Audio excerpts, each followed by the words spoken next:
Harimau Putih atau Harimau Bodas dikabarkan menjadi pasukan kerajaan Pajajaran. Mendengar kata Pajajaran terbayang sebuah kerajaan di tanah Pasundan yang mewah dan agung dipimpin oleh raja bijak dan penuh karisma, Raja Pajajaran Prabu Siliwangi.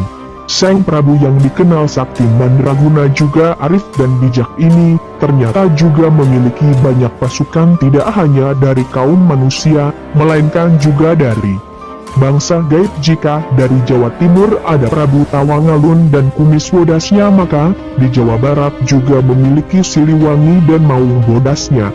Salah satu dari pasukan gaib yang populer hingga saat ini yaitu pasukan gaib Macan Putih. Oleh karena itulah kita sering menemukan banyak gambar maupun lukisan di mana seekor macan putih yang selalu berada di sekitar Prabu Siliwangi. Tak hanya itu, Maung Bodas juga dijadikan sebuah lambang agung oleh pasukan Kodam Siliwangi TNI Angkatan Darat. Pasti sobat dukun juga sudah sering menemukan gapura atau patung tersebut di daerah sekitarmu. Gambar patung Harimau Siliwangi, Dok. Kodam III Siliwangi. Gambar patung Harimau Siliwangi, Dok. Kodam III Siliwangi. Hadirnya Maung Bodas sebagai kodam pendamping Prabu Siliwangi memang sudah menjadi perbincangan masyarakat tanah Pasundan sejak dahulu kala. Tak sedikit yang berburu makhluk tersebut untuk dijadikan kodam pendampingnya. Namun siapa sangka, makhluk halus berwujud harimau putih itu bukanlah didapat dari hadiah ataupun adanya hubungan pertemanan.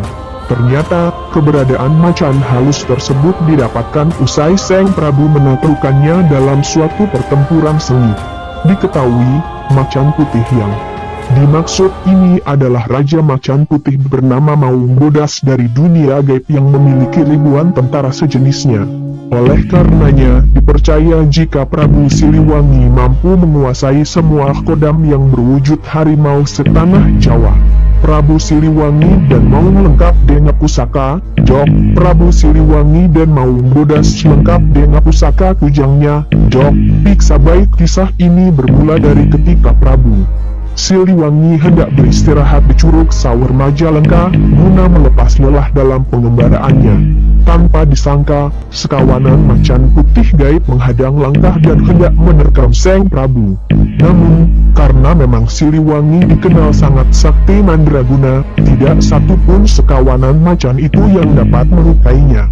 Akan tetapi sebaliknya, banyak dari kawanan harimau gaib itu yang tersungkur dan terluka. Hingga selanjutnya, raja dari kawanan macan putih tersebut maju dan terjadilah pertempuran sengit di antara keduanya. Lagi-lagi dengan kesaktiannya, Siliwangi berhasil mengalahkan Sang Raja Gaib Macan Putih. Sejak saat itulah Raja Macan Putih dan seluruh pasukannya mengabdikan diri dan bersedia membantu Prabu Siliwangi Sang penguasa tanah Pasundan, dengan taruhan nyawanya. Dari kesaktian Siliwangi yang pilih tanding ditambah adanya bantuan dunia gaib inilah, Sang Prabu Siliwangi dapat menjadi raja tersohor di persada